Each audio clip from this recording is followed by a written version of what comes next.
Hello guys, welcome back to study. This is Dheeraj Kumar. अभी हम लोग करेंगे इंडियन कोस्ट गार्ड नाविक का मॉक टेस्ट और इसके अंदर टारगेट यही रहना चाहिए कि 55 प्लस स्कोर हो। बिकॉज आपको पता है, मैंने पहले भी स्क्रीनशॉट दिखाए हैं रिजल्ट के कि लास्ट में आपको मेरिट में ना ये चीज़ सेक्शन 1 का स्कोर देखा जाता है अगर मार्क्स टाई होते हैं तो। सेक्शन 1 में जिसका स्कोर ज़्यादा रहता है सिलेक्शन उसी का होता है, चाहे आप डीडी से दो चाहे यांत्रिक से दो। सेक्शन 1 में कोशिश करो 55 प्लस हो जाए, क्योंकि पिछली बार ही जीडी में जब मार्क्स टाई अप हुआ था तो 55 प्लस का मैंने दिखाया था, जिसका 55 से ज़्यादा स्कोर था उनका सिलेक्शन हुआ। और 55 प्लस लाने में आपको एक ही चीज़ मदद कर सकती है लास्ट में, वो है हमारी पीडीएफ से प्रैक्टिस। जहाँ की इस बार एयरफोर्स के अंदर में भी और नेवी में भी मोस्टली वोकैबलरी, देखो तीनों का क्वेश्चन बनाने वाला एक ही कंपनी है, ठीक है। तो मोस्टली जो वोकैब है हमारे पीडीएफ से हैं। आप एयरफोर्स का रिव्यू जाके देख लो, मैंने स्क्रीनशॉट दिखाया था। ग्रामर के प्रैक्टिस क्वेश्चन जो हमारे पीडीएफ से आए हुए थे, ठीक है। कोस्ट गार्ड में भी आएंगे या तो एज इट इज ग्रामर या फिर एज इट इज उनके कॉन्सेप्ट। बाकी वो कैप तो आते ही है 90% तक। मैथमेटिक्स पूरे सेक्शन 1 का 100% हमारे पीडीएफ से ही रहेगा, गारंटेड। खाली डेटा थोड़ा सा चेंज रहेगा, कॉन्सेप्ट और प्रोसेस सारा वही रहेगा। साइंस भी मैक्सिमम हमारे पीडीएफ से रहता है, इस बार भी रहेगा। और रीजनिंग 100% हमारे पीडीएफ से ही रहेगा, थोड़ा सा नाम इधर उधर कर देंगे, बाकी पूरा का पूरा कॉन्सेप्ट वही रहेगा इनका। करंट अफेयर और जीके भी मैक्सिमम हर बार हमारी पीडीएफ से ही रहते हैं। सारे पीडीएफ को अगर आपको बाय करना है तो सारे पीडीएफ हिंदी इंग्लिश दोनों में सॉल्यूशन के साथ, मैथ में वीडियो सॉल्यूशन का लिंक भी है। अब व्हाट्सअप करके लास्ट टाइम में खरीद के पढ़ सकते हो, आपको एग्जाम में बहुत ज़्यादा हेल्प मिलेंगे, इससे आपका सिलेक्शन फिक्स है। चलो, और फिक्स क्या है मतलब आप पढ़ोगे तो ही फिक्स है ना, थोड़ी ये पीडीएफ खरीद लेने से फिक्स है। और अगर आपको ऑनलाइन मॉक टेस्ट देना है तो ये पीरियड स्टडी यहाँ पे दे सकते हो, ऐप का लिंक डिस्क्रिप्शन में है। हम आ जाते हैं पहले क्वेश्चन के ऊपर। सिंधु घाटी सभ्यता का बंदरगाह शहर जो है ना निम्नलिखित में से कौन सा था?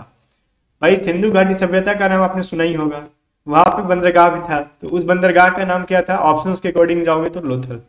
लोथल में उनका क्या था? पोर्ट था, ठीक है भाई, हिस्ट्री का क्वेश्चन है।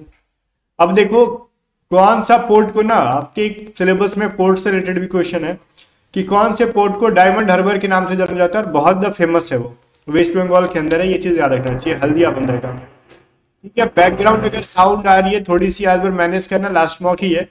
क्योंकि अभी थोड़ा सा यहाँ पे कंस्ट्रक्शन का काम चल रहा है तो बैकग्राउंड में थोड़ी सी नॉइज आ सकती है। मैं कोशिश करूंगा जोर से बोलूं, ठीक है गाइस। देखो थर्ड नंबर क्वेश्चन है कि कांगड़ा और कुल्लू घाटी भारत के किस राज्य में स्थित है?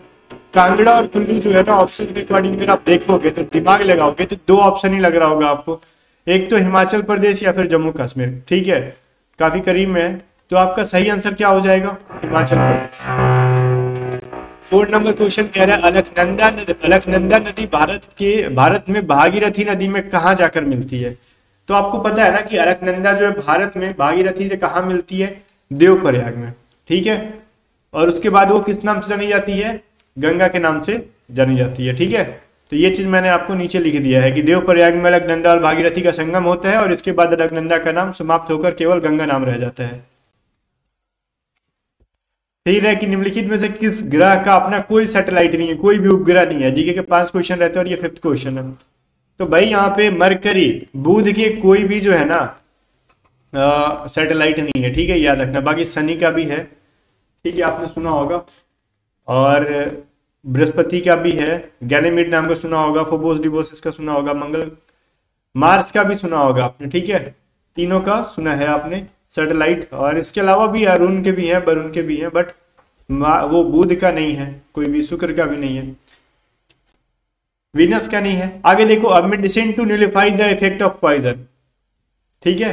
तो इसका बताओ क्या हो सकता है? वन वर्ड सब्स्टिट्यूशन है।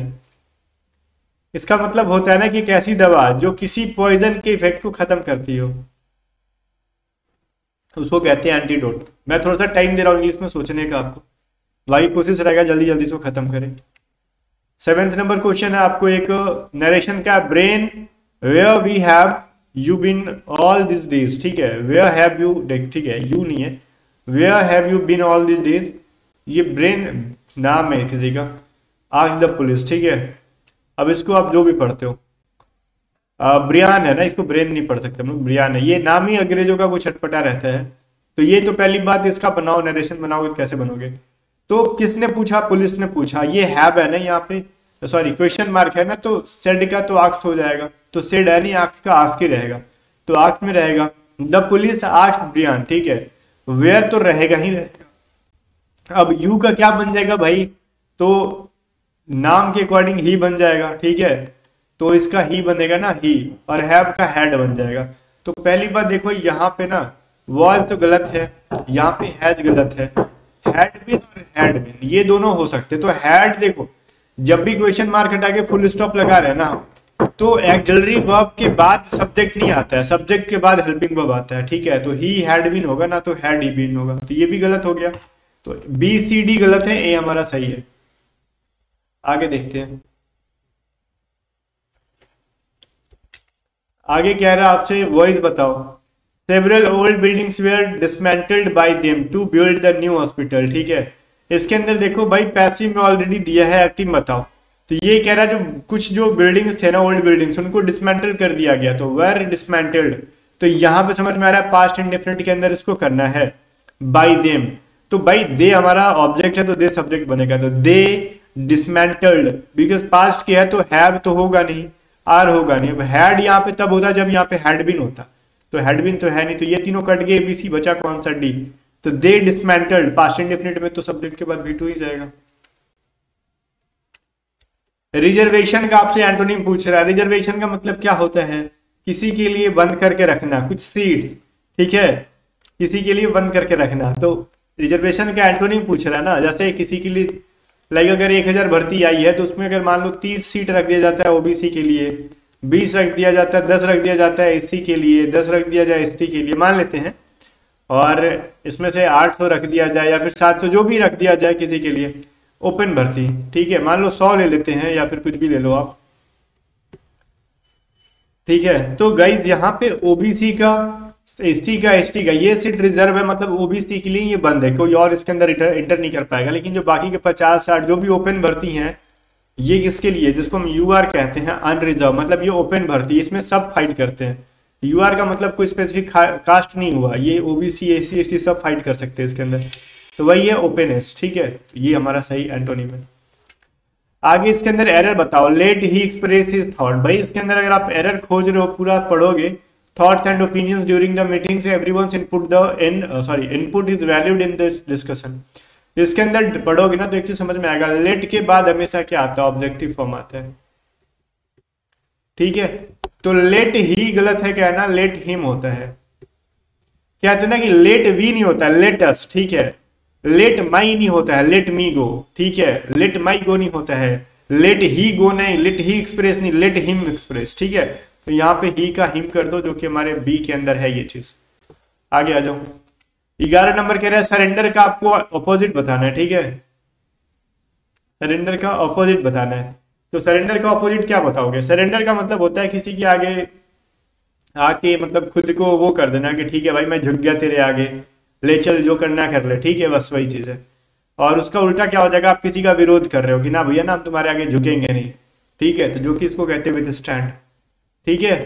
तो विथ स्टैंड का मतलब होता है विरोध करना। आगे देखो 12 नंबर सवाल है, all the companies make and dash to be seen and heard within communities, ठीक है। भाई देखो all the companies make and क्या, मेक एंड क्या आप जानते हो, मेक एन एफर्ट मतलब एक प्रयास करना, ठीक है। टू बी सेन दिखाने का क्या कर रही है भाई, वो एफर्ट कर रही है, मतलब प्रयास कर रही है, ठीक है, एफर्ट लगा रही है अपना, वो सिंपल सा लॉजिक था। 13 नंबर बताओ, इसके अंदर क्या है, when a boy enrolls in the university they should ensure his registration process is completed promptly to avoid any delays in starting his classes, ठीक है। इसके अंदर क्या एरर है भाई, इसके अंदर एरर अगर आप खोज रहे हो ना, मैं थोड़ा सा स्पीड में हूँ, वीडियो को रोक के आप सॉल्व करो आराम से, ठीक है। मैं उतना रुक रुक के एक एक चीज को टाइम नहीं दूंगा, वीडियो को रोक लोगे। देखो अब यहाँ पे क्या है ना, वेन अ बॉय है, ठीक है। तो इसके लिए हमारा जितना भी ऑब्जेक्ट आएगा बॉय के लिए ही पे आधारित होगा, ही, हिम, हिज, इसी पे आधारित होगा ना। तो भाई एक इंसान के लिए दे का कैसे यूज कर सकते हैं, यहाँ पे तो ठीक है हीज है, तो यहाँ पे ना ही शुड इंश्योर होना चाहिए था, ठीक है। तो यहाँ पे कहाँ पे दे रखा है भाई, ही वाला ऑप्शन कहाँ पे है, इंश्योर वाला ऑप्शन है ही नहीं कहीं। When a boy enrolls in university they should, अच्छा हाँ ये रहे दे वाला, तो बी के अंदर क्या होना चाहिए, ही शुड इंश्योर होना चाहिए, इंश्योर होना चाहिए, ठीक है भाई। चलो 14 नंबर क्वेश्चन कह रहा है, बॉम्बर्ड विथ प्रमोशंस, ठीक है, bombarded with promotions consumers buy more dash they need, ठीक है। अब देखो भाई, मोर डैश दे नीड, मोर के साथ क्या लगता है, डैट देन लगता नहीं है, मोर देन लगता है ना, किसी चीज से ज्यादा के बारे में हम दिखाते हैं तो। चलो, तो सिंपल सा इंग्लिश था। आगे आ जाओ, लास्ट इंग्लिश है, लास्ट इंग्लिश नहीं है, 20 तक इंग्लिश होगा ना। None of the students attended the session which was held on Tuesday, ठीक है। तो बताओ, नन ऑफ द स्टूडेंट, ठीक है, नन ऑफ के बाद क्या लगता है, नन ऑफ के बाद क्या लगता है भाई, नन ऑफ द स्टूडेंट्स होता है, प्लूरल आता है, ठीक है, बहुत सारे स्टूडेंट्स में से कोई नहीं, तो नन ऑफ द प्लस क्या होगा, प्लूरल नाउन होता है। तो यहाँ पे स्टूडेंट ना हो के स्टूडेंट्स आ गया। तो ग्रामर का अगर ये सभी रूल, आप अगर एयरफोर्स की तरह सोच रहे होगे ना कि प्यारा प्यारा साइजी सा रूल पे आधारित सवाल देगा एग्जाम में, तो नहीं देगा, ठीक है ना। तो इस चीज के लिए क्लियर रहना, नहीं देने वाला एग्जाम में, थोड़ा सा ये डिफिकल्ट लेवल के देंगे। फॉर अ सॉन्ग का मतलब क्या होता है, कीडियम होता है। फॉर अ सॉन्ग मतलब होता है सस्ते में किसी चीज को निपटा लेना। तो वेरी चीप या फिर वेरी चीपली, ठीक है, सस्ते में। आ जाओ, फिर कह रहा है one who does, sorry, one who goes on foot, जो इंसान पैदल जाता हो उसको वन वर्ड में क्या कहते हैं, ये चीज बताओ। जो पैदल चलता हो उसको हम लोग कहते हैं पेडिस्ट्रियन, ठीक है। पेडिस्ट्रियन का मतलब होता है पैदल यात्री, पैदल यात्री, ठीक है भाई। चलो, पैदल। आगे बढ़ते हैं। 18 नंबर कह रहा है आपको सेंटेंस को अरेंजमेंट करना है। PQRS पढ़े हो ना, ये ABCD के फॉर्म में है। पहला लाइन कह रहा है on my way to school I met my uncle who had return from England, ठीक है। फिर है then I invited him to my place, ठीक है। He was very please. देखो भाई, इसके अंदर इतना पढ़ेंगे नहीं। पहली चीज सुनो, अगर मैं ये कहूं ना on my way to school I met my uncle, तो लग रहा है ठीक है, मैं अपने स्कूल के रास्ते में अंकल से मिल गया, तो ये इसको हम फर्स्ट में रख सकते हैं, कोई दिक्कत नहीं है। लेकिन मैं आपसे अगर ये कहूं ना कि चलो ठीक है, ठीक है, देखो यहाँ पे क्या था ना, अभी आवाज थोड़ी सी कट रही थी लग रहा है, क्योंकि मेरा माइक अप डाउन हो रहा था, ठीक है, तो उसमें मैंने थोड़ा सा चेकअप किया। अब मैं इसमें क्या बता रहा था आपको, ऑन माई वे से अगर मैं हम स्टार्ट करेंगे तो लग रहा है कि ठीक है स्टार्ट कर सकते हैं इस लाइन से। अगर मैं ये कहूँ ना कि देन आई इनवाइटेड हिम, तब मैंने उनको इनवाइट किया और मैं इस लाइन को पहले रख दूं, तो इससे कुछ समझ में नहीं आएगा कि ठीक है कह रहे ना कि तब मैंने उनको इनवाइट किया। भाई किसको इनवाइट किया, जिसको इनवाइट किया आपने, हिम वर्ड जिसके लिए यूज किया, ये हिम प्रोनाउन जिसके लिए यूज किया आपने, एटलीस्ट इसका नाउन तो लेके आओ कोई, तब ना प्रोनाउन लेके आएंगे। हम प्रोनाउन का यूज किसी नाउन के लिए करते हैं, तो इसका नाउन समझ में नहीं आ रहा है। अब देखो, अब ही भी नाउन ही है, तो ही किसके लिए लेके आ रहे हैं हम लोग, पता ही नहीं है। सॉरी, प्रोनाउन ही है, किसके लिए लेके आ रहे हैं हमको पता नहीं है, तो इसका नाउन लेके आओ। अब मैं ये कहूँ ना he was very please to see me, अब मुझे देख के कौन खुश हुआ भाई, तो पहले उसके बारे में जिक्र करो ना, कौन खुश हो रहा है। तो हम बी से और सी से स्टार्ट नहीं कर सकते, तो बी से और सी से स्टार्ट नहीं कर सकते, तो बी एंड सी वाला तो रहने दो, ठीक है। अब मैं ये कहूँ ना कि ऑन ही आस्किंग, भाई ये भी गलत है, प्रोनाउन पहले आ रहा है, ठीक है, आस्किंग मी, तो ये ठीक है। तो अब ये कंफर्म हो गया कि ए से ही स्टार्ट होगा सेंटेंस, तो ये हो गया on my way to school I met my uncle who had return from England. तो मैंने रास्ते में किससे मिला, मेरे अंकल से, जो कि इंग्लैंड से रिटर्न हो रहे थे, ठीक है। तो ए तो पहले आएगा। अब ए से स्टार्ट होने वाला कौन कौन सा ऑप्शन है, बी है और सी है, ठीक है।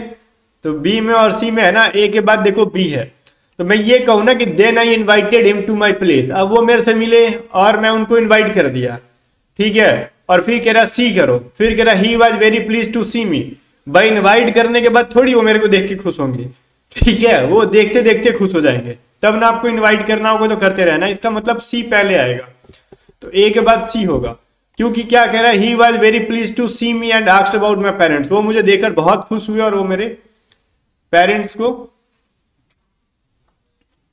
क्या किए भाई, आस्क्ड अबाउट माई पेरेंट्स, मेरे पेरेंट्स के बारे में पूछा उन्होंने, ठीक है। और फिर कह रहे then I invited him to, फिर वो ठीक है, ये तो फिर कह रहे ना on he asking me about my parents I told him my father recall him frequently. तो ये सभी चीजों को हम ऐड कर सकते हैं कि जब उन्होंने मेरे फादर के बारे में पूछा, पेरेंट्स के बारे में, तो उनके पूछने पे जो मैंने किया वो तो ठीक है, और लास्ट में मैंने इन्वाइट किया, तो ए के बाद सी डी बी इस तरीके से हो रहा है, सिंपल से है, ठीक है ना। चलो 19 नंबर क्वेश्चन देखते हैं। ऐसे बनाने का तरीका उम्मीद है कि सीख गए होगे आप। और पता है अभी थोड़ा सा मैं डिस्टर्ब हो रहा था, बीच बीच में कॉल आ रहा था फोन से। आप भी सोच रहे हो कि रुक रुक के क्यों पढ़ा रहा है। कॉम्प्राइज, ठीक है। कॉम्प्राइज का देखो आपसे सिनोनिम पूछा जा रहा है। नियरेस्ट मीनिंग का मतलब होता है सिनोनिम, ठीक है। कॉम्प्राइज का मतलब होता है समावेशन, किसी चीज का अंदर होना, ठीक है भाई। तो अंदर, किसी चीज के अंदर होने के अर्थ में कौन सा है, इंक्लूड, कह रहे हैं कि उसको शामिल कर लो, ठीक है भाई। चलो आगे बढ़ते हैं। कह रहा है I can speak dash English fluently, I can speak the English, I can speak an English, I can speak English. भाई पहली बात तो अगर हम किसी सब्जेक्ट को एज ए सब्जेक्ट लिख रहे होंगे इंग्लिश, तो कोई आर्टिकल का यूज नहीं होगा। लेकिन अगर हम किसी पर्सन के इंग्लिश का यूज ना, किसी अंग्रेज इंसान के लिए भी इंग्लिश बोलते हैं, ठीक है। इंग्लिश को सब्जेक्ट के तौर पर यूज करते हैं और किसी अंग्रेज के लिए भी इंग्लिश वर्ड का यूज करते हैं। तो उस सिचुएशन में आर्टिकल का यूज करेंगे। लेकिन English as a subject use हो रहा है तो उस सिचुएशन में नो आर्टिकल, तो यहाँ पे नो आर्टिकल रिक्वायर्ड हो जाएगा, ठीक है भाई। आगे बढ़ते हैं हम। अब आ जाओ इधर से रीजनिंग का सवाल। अब थोड़ा स्पीड में चलेंगे, आप वीडियो को रोक रोक के सॉल्व करो, वीडियो को रोक के सॉल्व करो। मैं सवाल पे आऊंगा, सॉल्यूशन बताऊंगा। यदि P इंटू क्यू का मतलब है P क्यू के उत्तर में है, P एंड क्यू का अर्थ है P क्यू के पूर्व में है, P डॉलर क्यू का अर्थ है कि P क्यू के दक्षिण में है, P at the rate of Q का मतलब है कि P क्यू के पश्चिम में, तथा D एंड E। अच्छा ठीक है, ये एक इक्वेशन है। देखो इंग्लिश वाले में देखो क्लियर दिख रहा होगा एक साथ सब, हिंदी वाले में ऊपर नीचे हो गया। D and E dollar F and G multiply H at the rate of E।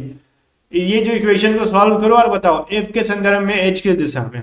हम इस इक्वेशन को सॉल्व करेंगे। देखो इधर लिखा है, देख रहा भाई। D एंड E का मतलब क्या होगा, एंड के साथ जो वर्ड जुड़ा है। देखो P एंड Q का अर्थ है कि P जो है ना Q के पूर्व में है, तो Q के पूर्व में कौन जाएगा, इधर P जाएगा भाई। और फिर वो मेरे को नहीं करना था, D और E के साथ करना ना मेरे को, ठीक है। तो मेरे से कह रहा है P जो है ना Q के पूर्व में है, तो पहला वाला पूर्व में जाएगा, मतलब D यहाँ पे पूर्व में जाएगा। E के पूर्व में कौन जाएगा, D जाएगा। अब E डॉलर F का मतलब क्या है, तो देख लो। P डॉलर Q का अर्थ है कि P जो है ना Q के साउथ में है, तो पहला वाला साउथ में होगा दूसरे वाले के, तो E जो है ना F के साउथ में जाएगा। F के साउथ में मतलब F ऊपर होगा, तब ना इसके साउथ में E होगा। अब देखो F एंड G का मतलब क्या हो गया, तो F जो है ना G के पूर्व में होगा, जो ऊपर में दे रखा था, ठीक है। तो यहाँ पे जो है ना F जो है G के पूर्व में है, तो G अगर यहाँ रहेगा तब ना इसके F के ये उधर रहेगा, पूर्व में रहेगा, ठीक है। अब G मल्टीप्लाई H का मतलब देख लो, P Q के उत्तर में है, तो पहला वाला उत्तर में होगा, तो G उत्तर में हो जाएगा H के, H इसके नीचे होगा तब ना H के उत्तर में G होगा, ठीक है। एंड का मतलब देख लो, एंड का मतलब कहाँ दे रहा है, P Q, P and Q का मतलब है P जो है ना Q के पश्चिम में है, तो H जो है ना E के पश्चिम में है भाई। E के पश्चिम में कब होगा, ठीक तो है, E के देखो पश्चिम में H है, हमारा आ गया ऑटोमेटिकली। तो कह रहा बताओ F के संदर्भ में H का क्या रिलेशन है, तो F यहाँ पे है, ठीक है। अब यहां से अगर देखोगे तो H किस डायरेक्शन में है, तो देखो अगर F सेंटर में है ना, देखो यहाँ पे अगर F सेंटर में है ना, तो H यहाँ पे है, तो ये साउथ और ये वेस्ट, साउथ वेस्ट हो जाएगा हमारा। ए नंबर सही है, ठीक है भाई। आगे बढ़ते। 22 नंबर कह रहा है एक पंक्ति में राहुल आगे से 21वें स्थान पर है, ठीक है। ऊपर से देखो, अगर मैं ऊपर से काउंट करूंगा तो राहुल जो है ना 21वें स्थान पर है, अंकित पीछे से 10वें स्थान पर, और अंकित को अगर नीचे से काउंट करेंगे ना, नीचे से, तो ये 10 नंबर पे है।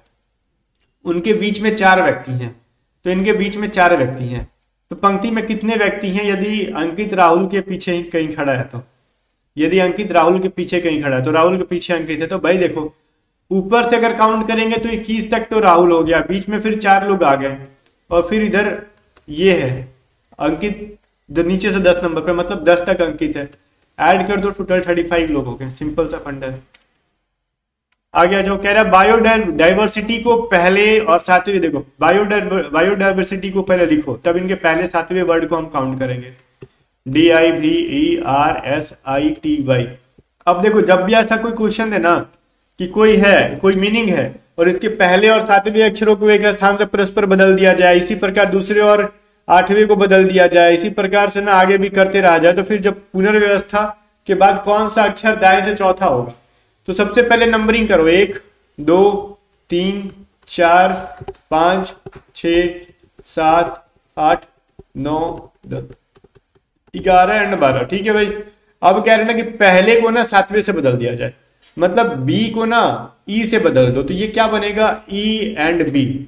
सॉरी, यहां नहीं लिखना था मेरे को, यहां लिखो, यहां ई हो जाएगा और इसके नीचे बी हो जाएगा। ठीक है, अब कह रहा है दूसरे को आठवें को, मतलब आई को ना भाई आर से बदल दो, तो मतलब यहाँ पे आई की जगह पे आर और आर की जगह पे ना आई। वैसे ही अब फिर इसको हम इसके आगे वाले से बदलेंगे, ओ के नीचे हो जाएगा एस और एस के नीचे हो जाएगा हमारा ओ। डी को बदल देंगे आई से, तो आई हो जाएगा यहाँ पे, यहाँ हो जाएगा डी। फिर आई को हम बदल देंगे टी से, तो मतलब यहाँ टी और यहाँ आई। अब भी जो बचा भी को वाई से, तो भी की जगह पे वाई एंड इधर भी। तो लेफ्ट से चौथे पे देख लो, लेफ्ट हमारा ये होता है, तो 1 2 3 4 आई हमारा है ना लेफ्ट से चौथे पे। तो इसमें इजी है, कॉन्सेप्ट भी कुछ नहीं है, बस टाइम टेकन है और कुछ नहीं। अब ये सवाल को देखो, किस ऑप्शन को हम रखेंगे ना तो ये हमारा सॉल्व होगा। भाई ऐसा सवाल जब भी आता है ना, तो ये देखो, ये क्या 317 को डिवाइड कर सकता है, बोलोगे नहीं, तो यहाँ पे डिवाइड रखने का कोई मतलब नहीं बनता है, तो पहला ऑप्शन होने की पॉसिबिलिटी नहीं है। अब देखो, क्या 4 124 को डिवाइड कर देगा, तो कर देगा, तो हमारा एक में डिवाइड का है, तो बी या सी में से कोई एक आंसर हो सकता है। ठीक है, तो ये हम बी या सी में से एक एक को, बी को रख के देखते हैं 124, रुको, बी को रख के देखेंगे तो 124 divided by 4 plus 29 minus 17 into 3, क्या ये 9 के बराबर आ रहा है, करके देख लो। 4 तिया 12, 1 31 मिल गया, प्लस 29 17 तिया 51 होता है। ठीक है भाई, अगर हम इसको जोड़ेंगे तो क्या मिलेगा, 60 में से अगर हम 51 घटाएंगे तो 9 मिल रहा है, बिल्कुल भी सही है, हमारा बी आंसर सही है। ठीक है, ऑप्शन को कैसे छाटना है देख लिया ना, कि बी को और डी को हमने छाट लिया था आसानी से, तो अब इन्हीं दोनों में से कोई एक चेक कर लेते एक करके। अब कह रहा है नू वू डू को ना टाइम एंड मनी लिखते हैं, नू वू डू को ना टाइम एंड मनी लिखते हैं। ठीक है भाई, फिर कह रहा है हु डू रू को ना, हु डू रू को ना हम लिखते हैं मैनेज मनी जुडिशियली। ठीक है, जुडिशियली। फिर कह रहा है टू भू लू, ठीक है, अजीब अजीब वर्ड है भाई, टू भू लू को ना सेव मोर टाइम कहते हैं हम। तो कह रहा है सेव मोर मनी का मतलब बताओ भाई। अब देखो, मनी मनी इन दोनों वर्ड में है, पहले के अंदर और सेकंड लाइन के अंदर देखो, इसमें मनी है और इसमें भी मनी है, तो इन दोनों में कौन सा वर्ड जो है ना कॉमन है, तो बोलोगे सर कुछ नहीं, डू डू कॉमन है, तो मतलब समझ में आ गया ना कि मनी का मतलब क्या हो गया, डू हो जाएगा। और सेव मोर टाइम, ठीक है। अब सेव आपसे कह रहा है सेव मोर का मीनिंग बताओ। अब टाइम, टाइम का मतलब निकाल लो आप यहां से, टाइम देखो इसके अंदर है, टाइम इसके अंदर है, इन दोनों के अंदर क्या है, वू वू है, तो मतलब ये वू वू काट दो तो टाइम का मतलब मिल गया हमको। तो अब मेरे को सेव और मोर का मतलब होगा टू और लू, ठीक है, टू और लू का मतलब हो गया सेव, मोर मनी का हो गया डू, तो टू लू डू जहां पे होगा ना, टू लू डू, तो ये हमारा सही आंसर होगा। सिंपल सा लॉजिक है। आगे बढ़ते हैं। 26 नंबर क्या है भाई, चलो इसमें से विषम कौन है छाटो, ए बी सी डी में से। वीडियो को रोक के सोचो, मैं डायरेक्टली आंसर पे आता हूँ। देखो इसके सेंटर में क्या है ना, एक वॉवेल है, इसके सेंटर में वॉवेल है, इसके सेंटर में वॉवेल है और इसके एंड में वॉवेल है, तो ये सबसे अलग है, डी हमारा सही है। बाकी इसके अंदर प्लस माइनस करके देखो, कुछ समझ में नहीं आएगा, तो यही एक डिफरेंस था इसके बीच में। 27 नंबर देखो, एमपीएसबी, एमपीएसबी को ओ आर यू एक्स कहते हैं, सी एफ आई एल को ना हम ई एच के एन कहते हैं, ओ आर यू एक्स को क्या लिखेंगे भाई, एम में क्या जोड़ोगे, 2 जोड़ोगे तो ओ मिलेगा, पी में क्या जोड़ोगे, 2 जोड़ोगे तो आर मिलेगा, एस में 2 जोड़ दो यू मिलेगा, भी में 2 जोड़ दो एक्स मिलेगा। वैसे इन सारे लेटर में 2 जोड़ते जाओगे ना तो ये मिलेगा, तो इसमें भी सारे में 2 जोड़ दो, ओ में जोड़ोगे तो 2 जोड़ोगे क्यू मिलेगा, आर में 2 टी, यू में डब्ल्यू, एक्स में जेड, तो Q T W Z, Q T W Z D में है ना,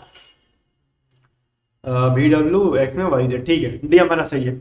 28 नंबर देखो भाई, पंक्चुअल को अगर हम इतना लिखते हैं तो लूना को क्या लिखेंगे, तो लूना का देख लो भाई, एल लास्ट में है ना इसमें, तो इसके लास्ट में क्या है, 5 है, ठीक है, तो एल का मतलब 5 हो गया।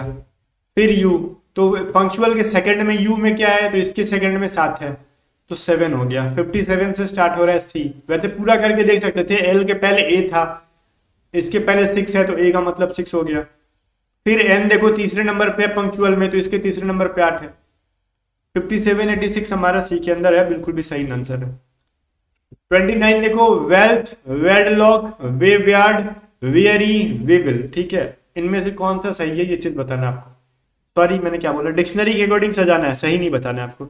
डिक्शनरी के अकॉर्डिंग सजाओगे तो भाई डब्ल्यू ई सबके अंदर है, लेकिन इसके अंदर डब्ल्यू ए है, तो इसका मतलब 3 नंबर पहले आएगा।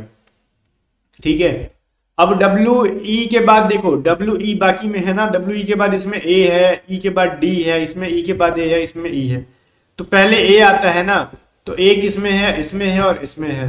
ए के बाद देखो इसके अंदर एल है और इसके अंदर क्या है, आर है, तो पहले एल आता है कि आर, तो एल आएगा, तो मतलब 3 के बाद 1 नंबर होगा, 1 के बाद 4 नंबर होगा, तो 314 से कौन स्टार्ट हो रहा है, ऑप्शन ए। आगे बढ़ते हैं। हाँ इसमें तो फिर गलत है। अच्छा ठीक है, सवाल ही हमने गलत पढ़ा है, कह रहा है शब्द को उसके विपरीत क्रम में बताना है आपको। ठीक है, बाय मिस्टेक, तो ठीक है ना, लास्ट में देख लो 314 किसका है, तो 300 मतलब लास्ट में 3 जाएगा, फिर 1 आएगा, फिर 4 आएगा, इसको उल्टा कर लो। सिंपल सा लॉजिक, मतलब सीधा फॉर्म अगर ये है ना, तो उल्टा फॉर्म पूछा है तो सी होगा। हमने सवाल कोई नहीं पढ़ा था, तो ठीक है ना। हमारा देखो लास्ट में 3 जाएगा, जो हमारा फर्स्ट में था उसको उल्टा कर दो, फिर सेकंड में था उसको लास्ट, सेकंड लास्ट कर दो, जब फर्स्ट से थर्ड नंबर पे था उसको थर्ड लास्ट कर दो, तो ये अभी भी 3 के अंदर मिल रहा है। तो ये सवाल को थोड़ा सा ढंग से पढ़ना, ये सीधा पूछा है कि उल्टा, अभी जो जो उसमें जिस तरीके से मैंने किया वो भी आप कर दोगे तो दिक्कत हो जाएगा। ठीक है चलो, 30 नंबर क्वेश्चन देखो, 9, 11, 33, 13, 15, 33, 17, तो अगला क्या हो जाएगा भाई। 9 में देखो 2 जोड़ोगे 11 आएगा, फिर तीसरे स्थान पर 33 आ गया, फिर 13 में देखो 2 जोड़ोगे 15 आएगा, फिर तीसरे स्थान पर 33 आ गया, तो 17 में 2 जोड़ो और तीसरे स्थान पे 33 को लाओ, तो 17 में 2 जोड़ोगे तो 19 और लास्ट में फिर 33, तो 1933 का है, ए के अंदर है। 31 देखो, कह रहा है बिजली के बल्बों के फिलामेंट बनाने के लिए ना निम्नलिखित धातु में से किस धातु का पतले तारों का उपयोग करते हैं हम लोग। तो फिलामेंट किसका बनता है, टंगस्टन का बनता है। चलो फिर आगे बढ़ते हैं। हाँ इसमें से बताओ कौन सा सही नहीं है। जेम्स चैडविक ने क्या न्यूट्रॉन का खोज किया था, ठीक है। अल्बर्ट आइंस्टीन ने क्या थ्योरी ऑफ रिलेटिविटी मतलब सापेक्षता का सिद्धांत दिया था, सही है। थॉमस एल्वा एडिसन ने क्या बिजली के बल्ब का, इलेक्ट्रिक बल्ब का आविष्कार किया था, सही है। क्या रदरफोर्ड ने इलेक्ट्रॉन का खोज किया था, नहीं, थॉमसन ने किया था, जे थॉमसन ने किया था इलेक्ट्रॉन का, तो ये गलत है। ठीक है, ऑप्शन ए हमारा आंसर हो जाएगा। आगे बढ़ते हैं। 33 कह रहा ऊर्ध्वपतन क्या है, तो मैंने कल ही पढ़ाया था ना साइंस के जो 1 शॉट वंडर, कि कोई भी सॉलिड चीज गर्म करने पर डायरेक्टली गैस में चेंज हो जाए, दैट इज कॉल्ड सब्लिमेशन, ऊर्ध्वपतन कहते हैं। ठोस से सीधे गैस में बदल जाना, तो डी हमारा सही आंसर होगा। Direct change of substance from solid to gas. ठीक है भाई, कल मैंने पढ़ाया था, एग्जाम के लिए बहुत इंपॉर्टेंट है। अब कोई चीज पृथ्वी पर अगर 100 kg है तो चंद्रमा पर कितना हो जाएगा भाई। अब उसका द्रव्यमान क्या है, अगर पृथ्वी पे 100 kg है चंद्रमा पर, तो कल मैंने बताया था अगर किसी चीज का वेट अर्थ पे जो भी है ना, मून पे जाने पे 6 से डिवाइड करते हैं, तो क्या आप 100 से डिवाइड करोगे 6 को, गलत। ठीक है, ऐसा कुछ नहीं होगा। आपसे ये मास कह रहा है, मास तो हमेशा वही रहता है, तो मास दुनिया में कहीं भी ले जाओगे 100 kg का 100 kg ही रहेगा। ये चीज मैंने कल एक्सप्लेन करके बताया था 1 शॉट वीडियो के अंदर, याद है ना। वॉशिंग मशीन का कार्य जो है ना वो किस पे काम करता है, सिद्धांत कल पढ़ा हुआ क्वेश्चन है, ये बताओ। अपकेंद्रण पे, सेंट्रीफ्यूगेशन पे। डायनेमो किस प्रकार का धारा बनाता है, जल्दी बता दो। डायनेमो देखो पहली याद ना, वो मैकेनिकल एनर्जी से इलेक्ट्रिकल एनर्जी प्रोड्यूस करता है, और ये कैसा, डायरेक्ट करंट प्रोड्यूस करता है। ठीक है भाई, चलो। अब वस्तु की मात्रा बदलने पर क्या अपरिवर्तित रहेगा, किस चीज में चेंजेस नहीं होंगे। तो देखो मात्रा बदल दोगे तो मैंने कल पढ़ाया था, उसके वॉल्यूम चेंज हो सकता है, ठीक है, क्या कहते हैं उसको, वेट चेंज हो सकता है, एंड मास भी चेंज हो सकता है, बट उसका डेंसिटी चेंज नहीं होता कभी भी, घनत्व तो कम नहीं होता। घनत्व तो हमेशा किसी भी पार्ट को उठा के रख लो उसका उतना ही रहेगा। फिर कह रहा निम्नलिखित में से किस खनिज द्वारा लोहा प्राप्त होता है, तो बताओ। पिंच ब्लेड मैंने बताया था यूरेनियम का अयस्क है, ठीक है, तो हेमेटाइट है एक लोहे का अयस्क है, तो डी हमारा सही आंसर हो जाएगा। 39 बताया, सभी पढ़ाए हुए क्वेश्चन है। स्वचालित कलाई घड़ियों में ऊर्जा मिलती है, तो जो ऑटोमेटिक घड़ी रहती थी उसको ऊर्जा कहाँ से मिलती थी, तो हमारे हाथों के विभिन्न संचालन से, हमारे हाथों की एक्टिविटी से, ठीक है, जिसमें कि स्थितिज ऊर्जा होती है। चलो फिर अब बताओ कौन सा मेटल जो है ना रूम के नॉर्मल टेम्परेचर पे लिक्विड फॉर्म में रहता है, तो कल मैंने पढ़ाया था अगर ये मेटल कहेगा तो भाई आपको मरकरी कहना है, अगर आपसे नॉन मेटल कहेगा ब्रोमीन कहना है, दोनों में फर्क है। चलो पारा यहाँ पे सही है, मरकरी को हिंदी में पारा कहते हैं, पारा को इंग्लिश में मरकरी कहते हैं। आगे कह रहा है एक परिवार के 6 सदस्यों की औसत आयु 25 साल है। यदि सबसे छोटा सदस्य 4 वर्ष पहले का है तो सबसे छोटे सदस्य के जन्म के ठीक पहले परिवार का क्या था? भाई अभी प्रेजेंट में उनका एग्जैक्ट एज कितना है 6 लोगों का, तो एवरेज 6 लोगों का 25 है ना, तो 6 5 30, 6 दूनी 12 3 15, मतलब 4 लोगों का वेट कितना है ये बताओ। वेट कह रहा है ना, नहीं एज कह रहा है, चारों लोगों का एज जोड़ने पे 150 आ रहा है। ठीक है, अब 4 साल पहले बताओ क्या था परिवार का, तो 4 साल पहले भाई तो सबके एज में से 4 साल आप घटाओगे ना, तो क्या 6 लोग में से 4 साल घटाओगे तो आपको 24 साल घटाना होगा, तो 150 में से 24 घटा दोगे तो 126 आ जाएगा। अब बताओ जब 6 लोग हैं, जब छोटा वाला जो है जब जन्म ही नहीं लिया था तो 5 लोग होंगे, तो इसके जन्म के पहले देख लो 5 दूनी 10, 5 25 और 25 और 5 के 20 होना चाहिए ना यहाँ पे, तो फिर गलत कैसे आ रहा है? नहीं ठीक है, 5 दूनी 10 हो गया ना, एक शेष बचेगा तो 25.2 है। ठीक है भाई चलो आगे कह रहा है 25 और 45 का तृतीय समानुपाती बताओ। थर्ड प्रोपोर्शनल का फॉर्मूला पढ़े हो आप ना, हमारी बैचेस में भी पढ़े हैं, यूट्यूब पर भी पढ़ा रखा मैंने। बी स्क्वायर बाई ए हो, ये कितना मैं गंदा लिख पा रहा हूँ ना। थर्ड प्रोपोर्शनल का फॉर्मूला क्या होता है भाई? बी स्क्वायर बाई ए, तो हमारा बी यहाँ पे 45 है, तो 45 इंटू 45 करने का और ए की जगह 25, तो 5 25, 5 9 45, 5 9 45, मतलब 9 इंटू 9 इज इक्वल टू 81 भाई। सी हमारा बिल्कुल भी सही आंसर है। आगे बढ़ते हैं, फिर कह रहा है आपसे, क्या कह रहा है सुन लो। कह रहा है यदि 24 सेंटीमीटर ऊंचाई वाली एक लंबी वृत्तीय शंकु के आधार का परिधि ना परिधि क्या भाई 42 पाई है, तो शंकु का आयतन बताओ। वॉल्यूम क्या होता है? पाई आर एल होता है इसका। ठीक है भाई चलो कहोगे अच्छा बहुत अच्छा चीज पढ़ा दिया सर आपने, तो फिर कर्व सरफेस क्या होता है? गलत लिखा है मैंने यहाँ पे। ठीक है, ये चीज थोड़ा सा ना ध्यान देना आप। वॉल्यूम क्या होता है? 1/3 पाई आर स्क्वायर एच होता है। ठीक है, पाई आर एल जो उसका कर्व सर्वक पृष्ठ का क्षेत्रफल होता है। तो भाई यहाँ पे ये चीज वॉल्यूम निकालना है, तो मेरे को हाइट यहाँ पे दे रखा गया है कितना 24 सेंटीमीटर। अब मेरे को आर की वैल्यू नहीं पता, तो देखो 2 पाई आर की वैल्यू पर देखो एक शंकु का ना, यहाँ पे अगर मैं कोण बनाता हूं तो इसका नीचे का सरफेस कैसा होता है? सर्कुलर होता है, तो इसका एरिया क्या है? परिधि क्या है आपसे? परिधि क्या है? 42 पाई है, तो वही तो परिधि से सर्कल का परिधि, तो 2 पाई आर की वैल्यू मेरे को 42 पाई है, तो पाई पाई कट जाएगा ना भाई। ठीक है, तो r बराबर क्या हो जाएगा 42/2 मतलब 21, तो r की वैल्यू मेरे को 21 आ गई, तो मेरे को यहां से r की वैल्यू 21 आ गई तो मैं निकाल लूंगा, सिंपल सा फंडा है। तो 1/3 इंटू पाई की वैल्यू होती है 22/7, r का वैल्यू है 21 इंटू 21, h का वैल्यू हो जाएगा 24, तो 7 से कटेगा 3 बार में और ये 3 3 कट जाएगा। यूनिट डिजिट देखो सबकी अलग अलग है, क्या ये 1 1 है? ठीक है, गुना कर लेते हैं। ये 21 से 4 बार में करोगे, देखो यूनिट डिजिट कर लो ना, 2 इंटू 4। ठीक है, क्योंकि इसका 1 से इकाई स्थान एक ही रहेगा, इसका 21 का एक ही रहेगा, तो ये 4 और 2 को गुना करेंगे तो इसका यूनिट डिजिट 8 रहना चाहिए, तो यूनिट डिजिट 8 खाली बी का है, तो उतना कौन गुना करेगा? इसका मतलब कहीं ना कहीं इसका आंसर यही होगा 11088। बस एग्जाम में ऐसा स्मार्ट अप्रोच करते हो कि नहीं? अब गधा की तरह बैठ के ना मेहनत मत करना कि सब बैठ के गुना भाग करना। देख रहे हो ना कि ऑलमोस्ट 3 ऑप्शन के यूनिट डिजिट डिफरेंट हैं, तो हम क्यों ना इकाई स्थान को ही, इकाई स्थान अलग अलग है तो इकाई स्थान को गुणा करके देख लेंगे। जोड़ना हो तो इकाई स्थान को जोड़ के, मैक्सिमम केसेस में ऐसे आंसर आ जाते हैं, तो क्यों बैठ के गधा का काम करेंगे? 22 को 21 से गुणा करेंगे, 24 से गुणा करेंगे, समझ रहे हो? 2 क्वेश्चन बना लोगे उतना में।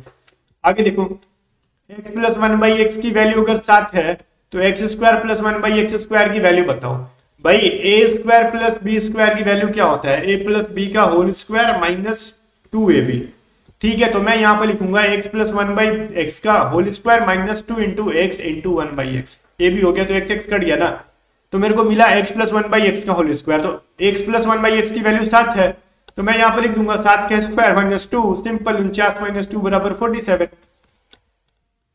कितना प्यारा सा सवाल है भाई। अब कुछ लोग ना इसको स्क्वायर करने लगते बैठ के, भी बनेगा, देखो इधर स्क्वायर करने लगेंगे दोनों साइड, समझ रहे हो? नानी के मैयत में जाना पड़ेगा इसे, तो फिर बहुत टाइम लग जाएगा। आगे चलो, बन जाएगा वैसे भी। देखो अगर मैं ये करता ना कि x प्लस 1/x का होल स्क्वायर बराबर 7 का स्क्वायर, तो मेरे को मिलता 7 का स्क्वायर 1/स्क्वायर प्लस 2 इज इक्वल टू 49।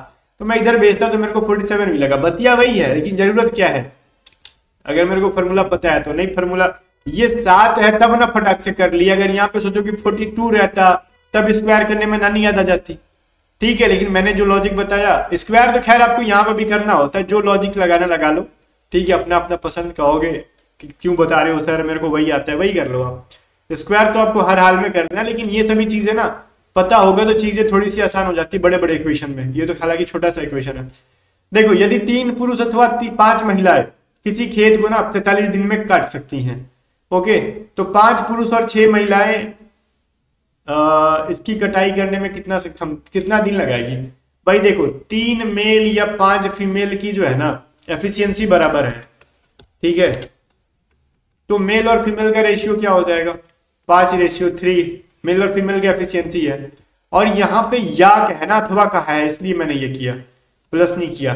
तो 3 मेल का ले लेंगे ना, 43 दिन में करते हैं, तो 5 मेल प्लस 6 फीमेल उस काम को कितने दिन में करेंगे, तो x डेज में। तो m की वैल्यू मेरे को 5 रखनी है और f की वैल्यू मेरे को 3 रखनी है। तो ये मेरा हो जाएगा, यहाँ पर अगर मैं 5 रखूंगा वैल्यू, यहाँ पे मैं 5 रखूंगा, यहाँ पे 3 रखूंगा, तो ये हो जाएगा 5×3=15 इंटू 43, ये हो जाएगा 5×25 प्लस 6×18 इंटू x। ठीक है, 15 इंटू 43 बराबर क्या हो जाएगा 13, 3 और 1 4, 43x। 43 कट जाएंगे, x बराबर 15। तो भाई स्टिल 5 मैन और 6 फीमेल मिलके भी उसको 43 दिन में 15 दिन में खत्म कर रहे होंगे। ठीक है भाई, चलो आगे बढ़ते हैं। 46 है ना, अरुणा और क्या नाम है, साफिया की वर्तमान आयु का जो है ना एज इतना है। देखो अरुणा और साफिया का एज का रेशियो 2:1। 8 साल पहले उनकी आयु का रेशियो इतना था 4:1। तो उनकी वर्तमान आयु बताओ। भाई मान लो वर्तमान आयु 2x और x है, दोनों में अगर 8 साल घटाएंगे ना तो इनका एज का रेशियो था इतना, क्रॉस मल्टीप्लाई कर लो, 2x - 8 बराबर हो जाएगा 4x - 32। अब ये 2 को उधर ले जाओगे तो 2x मिलेगा, और 32 को इधर लाएंगे तो कितना मिलेगा, 32 में से 8 घटेगा तो 24। ये x बराबर हो गया 12। तो x का मतलब 12 मिल गया मेरे को। तो पूछ किसका रहा है भाई, उनकी वर्तमान एज में इतना बताओ। तो 2x था मान लो, आसिया रेशियो हमने साफिया जो भी ये नाम है ना, 2x - 1 कर लोगे तो मिलेगा x, और x की वैल्यू ऑलरेडी 12 ही आ रही है। या फिर यूं कर सकते थे 12 दूनी 24 और 12, तो 12 में से 24 घटा लोगे 12 ही मिलेगा। मैं थोड़ा सा स्पीड में चल रहा हूँ बिकॉज मैं आपको यहाँ पे सिखाने के पर्पज से नहीं आया हूँ, बात क्लियर है। मैं मॉक टेस्ट कराने आया हूँ, कोई बेसिक क्लास नहीं सिखा रहा हूँ। मॉक टेस्ट उनके लिए होता है जो पढ़ के आए हुए हैं, और जो पढ़ के आए हैं ना वो मेरी फास्ट स्पीड को भी कैच कर लेंगे, पढ़े ही नहीं तो फिर दिक्कत है। 75 रेशियो है ना 15 is equal to x ratio 7 है, तो x की वैल्यू बताओ। प्यारा सवाल है ना, प्यार से नेट डालेंगे। 75/15 कर दो, 1/7 कर लो, तो 15×25 75, और x वैल्यू क्या हो जाएगी 35। ऐसा क्वेश्चन पिछली बार दिया था इसलिए मैंने दे दिया आपको।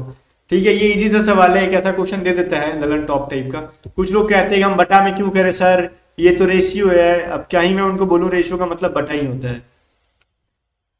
48 देखो, अगर कह रहा है a की वैल्यू 60 डिग्री है, b की वैल्यू 30 डिग्री है, तो sine a cos b cos a plus sine b की वैल्यू बताओ।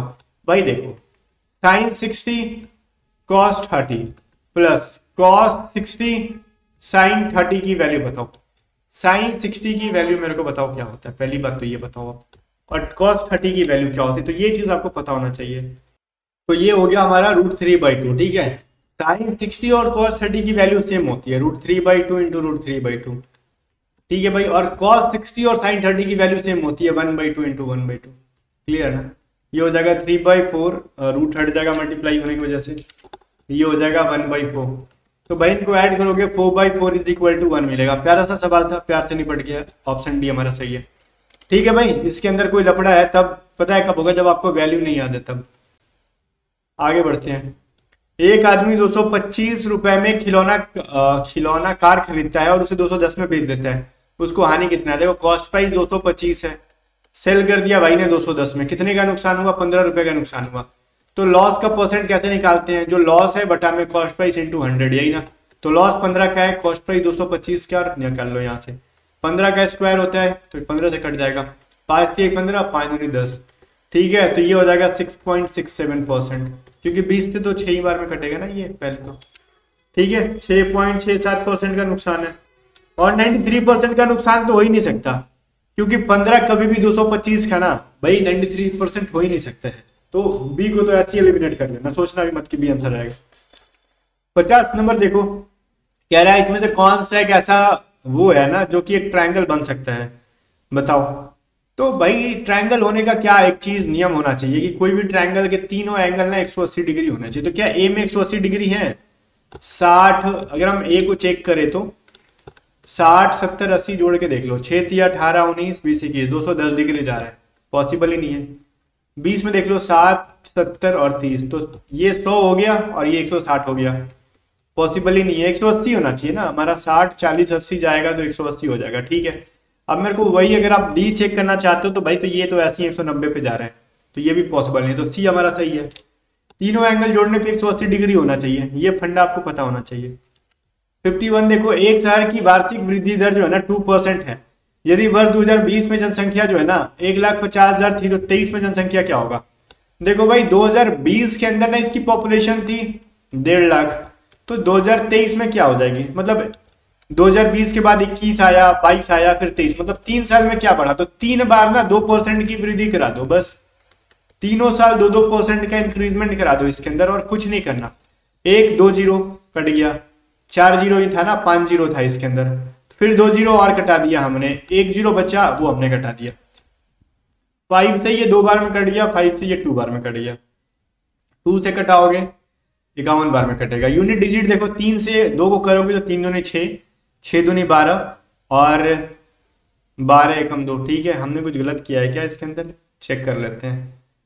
2 5 10, 2 6 12, 2 दूनी 4 3 12, नहीं तो फिर हाँ ठीक है, हमारा आ नहीं रहा ऑप्शन में, हमने कुछ बाई मिस्टेक किया है, रुको हमने पता है गलती कहा, जीरो एक्स्ट्रा रख दिया। देखो यहाँ पे 4 जीरो करना था ना, हमने 5 जीरो कर दिया। रुको, जीरो रखने से भी कैलकुलेशन अटपट हो जाती है, एक्स्ट्रा जीरो नहीं रखने का, 4 जीरो ही रखना था ना, ये 3 को भी हटाओ अभी। अब देखो सही आएगा, 2 3 4, ठीक है। अब बाकी इनके नीचे थे, अब मेरे को 1 2 जीरो कट गया यहाँ से, फिर 2 जीरो और मैंने कटा दिए। अब मेरे पास नीचे 2, यहाँ पे 102 था मेरा, ठीक है, 100 बच गया। तो मैं यहाँ से कटाऊंगा 5 के टेबल से 3 बार में, ये 5 के टेबल से 20 बार में कटेगा, क्लियर है ना। अब मैं 5 के टेबल से कटाऊंगा, कटा दूं, चलो हटाओ, 10 के टेबल से कटाते हैं, और ये मैं कटाऊंगा 2 5 10 51, ओके। अब ये मैं कटाऊंगा इसको 5 के टेबल से नहीं, 2 के टेबल से 5 बार में, और ये 2 के टेबल से 51 बार में, ठीक है। तो अभी भी ये कटेगा नहीं, जब कटेगा नहीं तो फिर आंसर आएगा नहीं भाई, सिंपल सा लॉजिक है। अच्छा चलो, ये नियरेस्ट वैल्यू से नहीं आ रहा ना, तो हम इसको पूरा सॉल्व कर लेते हैं। हमारे पास क्या क्या बचा, 3 इंटू 102 इंटू 51 इंटू 51 बाई 5। अगर हम इसको मल्टीप्लाई करेंगे तो क्या मेरे को मिलेगा, 795 906, और मैं भाग करूंगा इसको तो मेरे को क्या मिलेगा, हाँ ठीक है, इसको मैं भाग करूंगा ना तो मेरे को मिल जाएगा इसका आंसर 15911.2 मिलेगा। तो ऑप्शन में देखो नियरेस्ट वैल्यू है ना ये वाली, पॉइंट में नहीं दे रखा है, 0.2 को छोड़ दिया गया बिकॉज ऑफ पॉपुलेशन, ठीक है। चलो तो ये हमारा सही है, तो लगभग मान में रखा गया है ऑप्शन को। तो अभी कभी कभार पूरा कैलकुलेशन भी करना होगा इस तरीके से, 5 से डिवाइड देने की वजह से, और कुछ नहीं। चलो 52 नंबर क्वेश्चन देखते हैं क्या हमारा 52 नंबर क्वेश्चन कह रहा है कि 1200 मीटर एक वृत्ताकार दौड़ है, ए और बी एक ही समय से, देखो एक सर्कुलर रेस है, पूरी परिधि कितनी है इसकी, 1200 मीटर, ठीक है भाई। ए और बी एक ही समय से, एक ही स्थान से, एक ही दिशा में दौड़ना शुरू करते हैं, 18 किलोमीटर प्रति घंटा से और 27 किलोमीटर प्रति घंटा से शुरू करते हैं। तो दौड़ शुरू होने के कितने समय बाद वो पहली बार मिलेंगे? तो रिलेटिव स्पीड निकाल लो ना, डिस्टेंस बराबर स्पीड इंटू टाइम होता है। तो डिस्टेंस कितना है, 1200 मीटर है हमारा, मीटर में ध्यान देना। तो रिलेटिव स्पीड क्या होता है, एक ही डायरेक्शन में जाएंगे तो स्पीड 1 माइनस स्पीड 2, ठीक है। तो हमारा क्या हो जाएगा, ये 27 माइनस 18 है, और इसको ना टाइम को ना, स्पीड को ना मीटर पर सेकंड में चेंज करेंगे तो 5/18 से मल्टीप्लाई करेंगे, और टाइम हमको पता नहीं है। तो 1200 इंटू इज इक्वल टू कितना हो जाएगा भाई, 9 into 5/18 is equal to time, into time. तो 9 दूनी 18, और ये 5 से कटाओगे, 5 दूनी 10, 5 6 20, तो टाइम बराबर हो जाएगा 240 इंटू 2, मतलब 480 सेकंड। आपने रिलेटिव स्पीड का कॉन्सेप्ट पढ़ाया होगा ना, हमने पढ़ाया भी है कि जब दो लोग एक ही डायरेक्शन में जा रहे हैं तो रिलेटिव स्पीड मतलब माइनस हो जाता है। और 5/18 से लाया क्यों, क्योंकि ये टाइम जो है ना किलोमीटर प्रति घंटे में, तो मीटर पर सेकंड में चेंज किया। तो थोड़ी सी ये लेवल अप जा रही है, तो आप इसको पकड़ लेना। अब कह रहा है साइन ए की वैल्यू ना 8/17 है, तो आप कॉट ए प्लस सेक ए की वैल्यू बताओ। ठीक है। अगर मैं एक काम करता हूं इसके अंदर, मैं क्या लिख सकता हूं, ये हो सकता है हमारा साइन ए का मान इतना है ना भाई, तो यहां से ना एक इक्वेशन बना लो, या फिर इसका मैं कुछ शॉर्टकट सोचता हूँ। मैं यहां से कॉस की वैल्यू भी निकाल सकता हूँ, ठीक है, कोई दिक्कत नहीं है। चलो ठीक है, देखो साइन अगर मैं इसको एंगल को ए मानता हूं ना, तो साइन बराबर क्या होता है, ये हमारा लंब हो जाएगा और ये हमारा कर्ण हो जाएगा, 8/17। ठीक है, आपने ट्रिपलेट नंबर पढ़ा होगा, 8, 15 और 17 का, तो ऑटोमेटिकली थर्ड नंबर 15 हो जाएगा, ट्रिपलेट नंबर पढ़ाया गया है आपको। ठीक है भाई, तो कॉट ए का मतलब क्या हो जाता है, ठीक है ना, तो आधार बटा लंब हो जाएगा, और फिर सेक का क्या हो जाएगा हमारा, कर्ण बटा में आधार हो जाएगा। आप इनको सॉल्व कर लो, 15 8 20 से। ठीक है, ये इक्वेशन काफी लंबा जाएगा, इतना तो फिक्स है। अब कैलकुलेशन होगा इसके अंदर और कुछ नहीं, तो 15 से करोगे तो 15 × 15 225 हो जाता है, और 17 × 18 आप करोगे तो वैल्यू कितना आता है, 17 का पढ़ा अगर 8 बार पढ़ेंगे तो 17 8 8 7 56 7 13, ठीक है, 136 हो जाता है। अब इनको मैं जोड़ूंगा तो 6 5 11 5 1 6 1 3 361 है क्या किसी के अंदर, हाँ बी के अंदर है। तो ये थोड़े से कैलकुलेटिव वाली चीज है और कुछ नहीं है। हमने एक ट्रायंगल बनाया, साइन ए का वैल्यू दे रखा था तो हमने एंगल इसको माना, तो साइन ए की वैल्यू होती है लंब बटा कर्ण, तो लंब हमारा 8 हो गया, कर्ण हो गया, तो हमने आधार का नंबर, या तो आप 17 का स्क्वायर 8 का स्क्वायर करके निकाल सकते थे आधार बेस, या फिर ट्रिपलेट नंबर अगर याद है तो 8 15 17 का पेयर होता है ट्रिपलेट नंबर के अंदर, वो कर लेते। जो एडवांस मैथ को मेरे से पढ़ा होगा वो ट्रिपलेट नंबर जरूर पढ़ा होगा। दो बेलनों की त्रिज्याएं 2 रेशियो, देखो एग्जाम में टाइम बचाना है ना, तो जो मैं पढ़ाता हूँ इसलिए कहता हूँ बहुत स्ट्रिक्टली फॉलो किया करो। ठीक है, दो बेलनों की त्रिज्याएं अगर 2:1 के अनुपात में है, उनकी ऊंचाई 5:2 के रेशियो में है, तो उनका आयतन बताओ क्या है। ये रेडियस है ना, R1 R2 की वैल्यू है 2 1, और यहाँ पे हाइट H1 H2 की वैल्यू है 5 2, उनका बताओ अनुपात क्या हो जाएगा। तो पाई आर स्क्वायर एच होता है ना, तो पाई आर स्क्वायर 1 1 मान लो, पाई आर 2 स्क्वायर एच, तो ठीक है जो भी है, तो ये पाई पाई तो कट जाएगा, पहले वाले का रेडियस का क्या हो जाएगा, 2 का स्क्वायर 4, 1 का स्क्वायर 1 ही होगा, हाइट हमारा पहले वाले का 5 है, दूसरे वाले का 2 है, तो भाई ये 2 दूनी 4, मतलब 10:1 में आ रहा है इनका वॉल्यूम का रेशियो। सिंपल सा फंडा, फॉर्मूला याद होगा तो कर लिए होते, अदरवाइज सोच रहे होगे कि क्या कर दिया इस इंसान ने इसमें। अब देखो कह रहे ना कि A square plus B square plus C square की वैल्यू 9 है, आपको ए बी बी सी और सी ए की वैल्यू दे रखा है 8 है, ए बी सी की वैल्यू, ए बी सी -3 की वैल्यू 3 है, ठीक है क्या, सॉरी ए प्लस बी प्लस सी -3 की वैल्यू बताओ क्या हो जाएगी। अरे भाई इसके अंदर मैं आपको बताऊं एक चीज, आप c = 0 मान लो, कहोगे कैसे है, तो ये ट्रिक है, जब भी एबीसी के फॉर्म में रहना c = 0 मान लो, तो क्या हो जाएगा, इसको हम कन्वर्ट कर लेंगे, c जो मेरा 0 हो जाएगा, तो ए स्क्वायर प्लस बी स्क्वायर बराबर 9 हो जाएगा। ये मेरा देखो ये भी 0 ये भी 0, मतलब ए बी की वैल्यू मेरे को 8 हो गई, इसके अंदर c बराबर 0, तो a प्लस बी माइनस सी का वैल्यू, तो a प्लस बी का वैल्यू क्या है, यहीं से निकाल लो ना, ए स्क्वायर प्लस बी स्क्वायर की वैल्यू क्या होती है, a प्लस बी का होल स्क्वायर, और क्या हो जाएगा -2ab। तो a प्लस बी का हमको नहीं पता है वैल्यू, ठीक है भाई कोई दिक्कत नहीं है, ठीक है, तो हम यहाँ पे क्या कर सकते हैं, b = हमारा 9 है, इधर ये छोड़ना नहीं है, हमारा ये ए बी की वैल्यू दे रखी है, देखो क्या है 8, तो ये मेरा क्या हो जाएगा 8 दूनी 16, मतलब a प्लस बी का होल स्क्वायर, मतलब ये हो जाएगा 16, उधर जाएगा तो 9 के साथ 16 जुड़ जाएगा, मतलब 25, तो a प्लस बी की वैल्यू क्या हो जाएगी मेरी √25, ठीक है, a प्लस बी की वैल्यू क्या हो गई मेरी 5, तो मेरे को अब ए बी की वैल्यू 5 मिल गई, 5 में से मैं 3 घटा लूंगा, मेरे को 2 मिल जाएगी, c बराबर 0 करके इसलिए हमारा आंसर आ गया।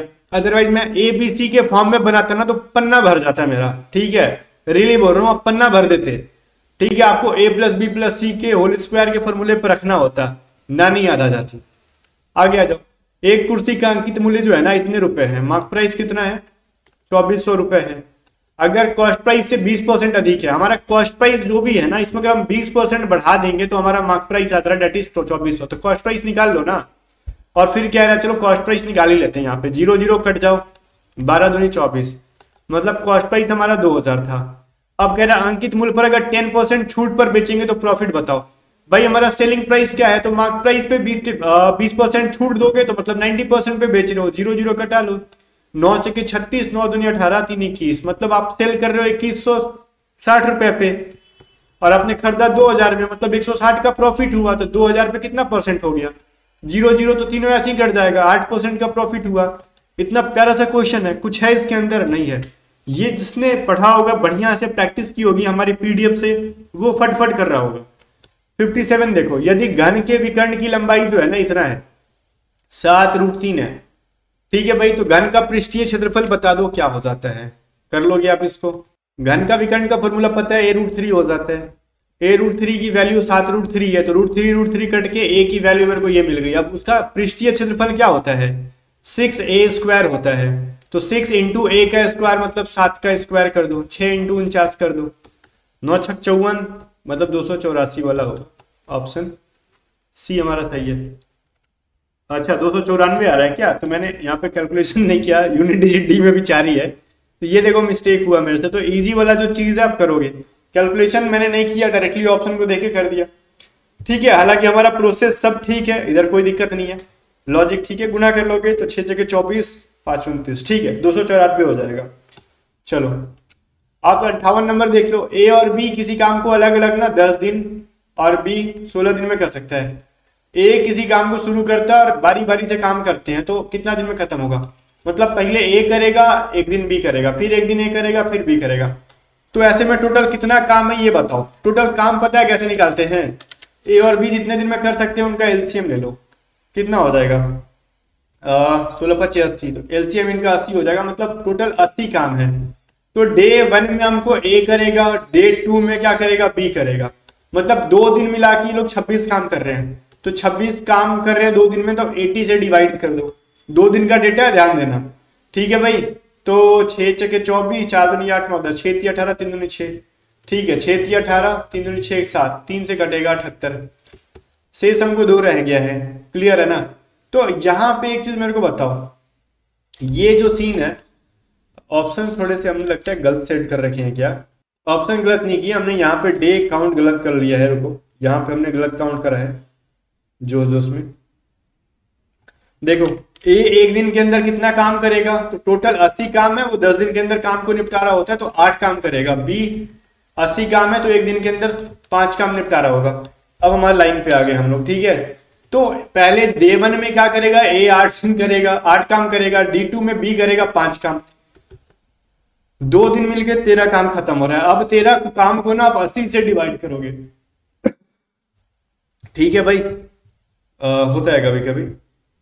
तो 13 से 6 बार में कटेगा ना ये, तो 13 6 78, स्टिल हमारे पास शेष क्या बच गया? 2, ठीक है। तो अभी टोटल कितने दिन लगे ये बताओ मेरे को। ये 6 दिन नहीं है, ये तो 6 इंटू 2 डेज, क्योंकि 2 दिन का डेटा था ना ये, तो 2 से मल्टीप्लाई किया, प्लस अभी 2 काम रह गया। अब कौन करेगा? ए करेगा, तो ए 2 काम करेगा, एक दिन में 8 कर सकता है, तो 2/8, डेट इज 1/4, मतलब 12/1/4। इसको आप फ्रैक्शन में करोगे तो 12 चके 48 बटा में करोगे तो 48 और 49 बटा में 4। हमारा ऑप्शन ठीक है, बी सही है, ठीक है भाई।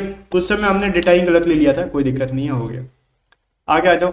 59 नंबर कह रहा है एक साइकिल 15% प्रॉफिट पे बेची जाती है। यदि साइकिल 10% कम पर बेची जाती होती, कम मूल्य पर खरीदी गई होती और 35 रुपए कम में बेची जाती, तो प्रॉफिट 20% का होता। तो साइकिल का कॉस्ट प्राइस बताओ भाई।